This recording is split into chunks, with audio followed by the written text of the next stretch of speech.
Bonjour à tous, nouveau point d'étape pour notre commission d'enquête parlementaire sur les crèches. Ces dernières semaines, nous avons auditionné principalement les grands groupes de crèches privées et les fonds d'investissement qui sont actionnaires de ces grands groupes de crèches.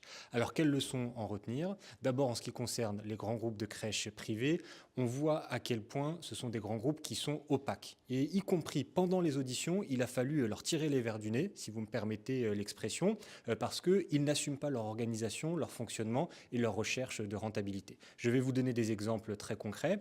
Par exemple, le grand groupe de crèches People and Baby, ça a été très difficile d'obtenir la totalité de leur structure juridique. D'ailleurs, aujourd'hui, nous ne sommes pas sûrs d'avoir toutes les informations, mais heureusement, comme nous avons posé les bonnes questions, nous avons réussi à apprendre que le groupe People and Baby a en fait ce qu'il faut appeler une association écran qui répond à des marchés publics, qui gère des crèches et qui en fait n'est que le faux-nez d'une entreprise privée lucrative qui s'appelle People and Baby.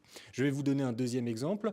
On a réussi à pointer du doigt le scandale dans les crèches Les Petits Chaperons Rouges d'une prime qui a été mise en place il y a quelques années à destination des directrices de crèches pour rationner, pour faire des économies sur les repas des enfants. Et nous avons notamment révélé que la personne qui a mis en place cette prime était une ancienne salariée de McKinsey. C'est vous dire l'ambiance néolibérale qui existe au sein de ces établissements. Et puis, si je continue pour vous parler cette fois des fonds d'investissement, là aussi c'était très intéressant parce que personne n'entend jamais parler de fonds d'investissement quand on parle des crèches. C'est pourtant eux qui sont en arrière-boutique et qui tirent les ficelles. Et on a eu pas mal d'informations, notamment sur le niveau de rentabilité qu'exigent ces fonds d'investissement. Alors moi je vous pose la question, vous, quand vous mettez de l'argent sur votre livret A, je crois que c'est 3%, le taux du livret A, c'est combien du coup pour un fonds d'investissement, hein? Est-ce que c'est 6%? Est-ce que c'est 10%? Non, c'est 15%. Les souscripteurs des fonds d'investissement qui sont actionnaires des groupes de crèches privés, qui sont soit des fonds de pension, soit des compagnies d'assurance, soit même des fonds souverains, ils attendent 15% de rentabilité chaque année. C'est vous dire la pression extrêmement forte qui est mise sur les groupes de crèches privées et qui explique sans doute beaucoup de dérives, beaucoup de difficultés rencontrées par les salariés et de maltraitance qui existe des enfants sur le terrain. Voilà, donc tout ça, c'est ce qu'on a réussi à mettre en avant. Et je vais laisser la parole à Sophia, qui elle aussi était présente à ces auditions.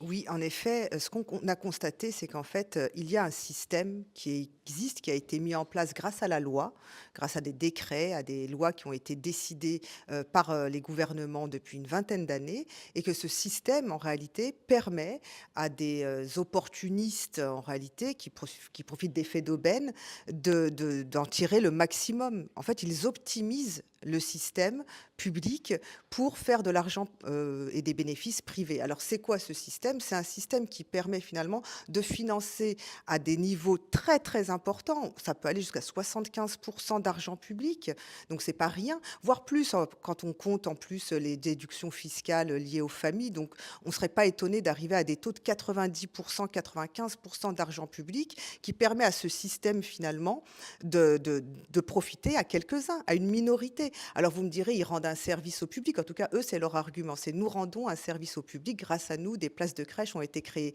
Rien ne dit que le public n'aurait pas pu le faire. Rien ne dit que l'associatif non lucratif n'aurait pas pu le faire. Nous aurions pu le faire. Peut-être que ça aurait même coûté moins cher que ce que ça coûte aujourd'hui. Et nous, c'est ce qu'on démontre. C'est-à-dire qu'il n'y a pas d'illégalité.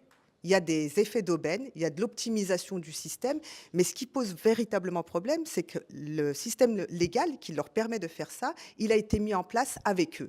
Parce que ce qu'on a aussi révélé quand même, c'est que tout ce système-là s'est fait sous l'influence des lobbies, sous l'influence de certains des entrepreneurs. Il y en a un, par exemple, il obtient un décret, 3 jours après, il ouvre une crèche. Alors je lui dis, mais comment est-ce possible de créer une crèche en 3 jours? La loi vient à peine de paraître, 3 jours après, vous avez ouvert une mini-crèche. Il dit, ah oui, mais bon, on est assez malin. Juste avant, il nous avait dit qu'il lui fallait au moins 1 à 3 ans pour mettre en place une structure. Enfin, vous voyez un peu que c'est très important aujourd'hui qu'on prenne des mesures, qu'on fasse, nous, des recommandations pour changer la loi.